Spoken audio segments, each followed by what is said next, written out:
there's this, really the height of classical elegance in the first half, and then we kind of go off the beaten path in the second and kind of find some new harmonies. It was the first time that I'd been able to play this performance live, so that was amazing to have a live performance for the works that were so wonderfully recorded in 2021, and finally I've been able to share them with the world. It was such a lovely audience, and this is such a beautiful space to perform in. I feel very blessed to be here this week. I know music, and this was fabulous.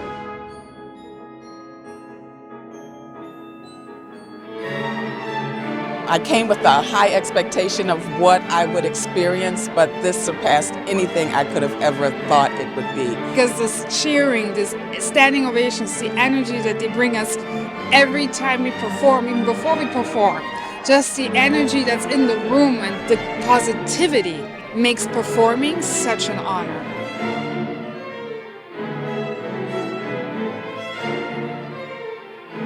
Actually, it was transformative.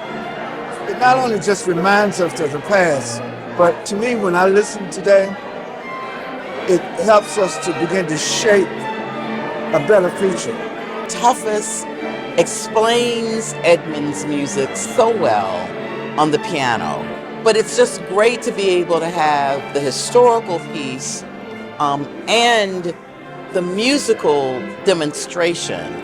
Well, a greater appreciation for Edmund Thornton Jenkins and the Jenkins orphanage and the whole lineage. I believe there's an interest to put on some more music.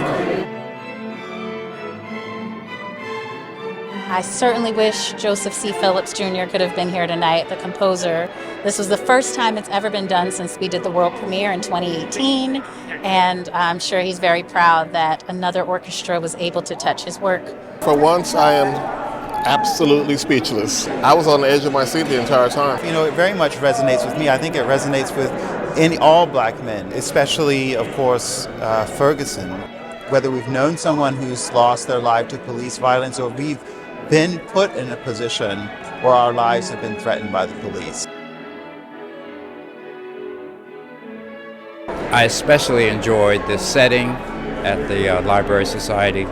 Dame Shirley was a very special treat. A piece like Chiquesta Song, which speaks of the annihilation of the indigenous population of Florida, and South Florida in particular, is my way of documenting historical narratives that have not been documented necessarily. They're not highlighted. This is a living 21st century composer, and she is simply fantastic.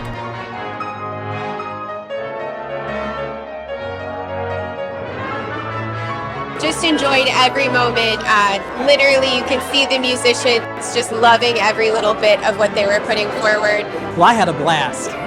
It was a lot of fun. Very eclectic program. Wonderful, wonderful pieces by Coleridge Taylor and Shirley Thompson. And just really looking forward to more performances of them. I have never seen this many of us on the stage with strings with this level of experience and this level of perfection in my life. Tonight's performance was just fantastic. I'm feeling wonderful. It's incredible that we have an amalgamation of musicians from all around the nation. When they started to applaud during the Gershwin with each of the little flourishes of the soloist, my thought was, this is an audience that gets it. Here you feel at home. This is your people and you're playing with your people in the style of jazz, which is, the African American style. I just felt such connection. Just amazing, clapping after solos. Who hears that in a classical concert? And that's great. We should hear more of that. And so it was just thrilling to be back.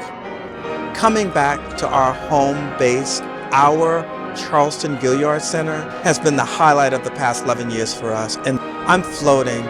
The Rhapsody in Blue with Clayton Stevens was just transcending on many levels. And I could not be prouder for this orchestra that we had tonight, my staff, all of you behind the camera, behind the stage, for making our return to the Gaillard Center a triumph.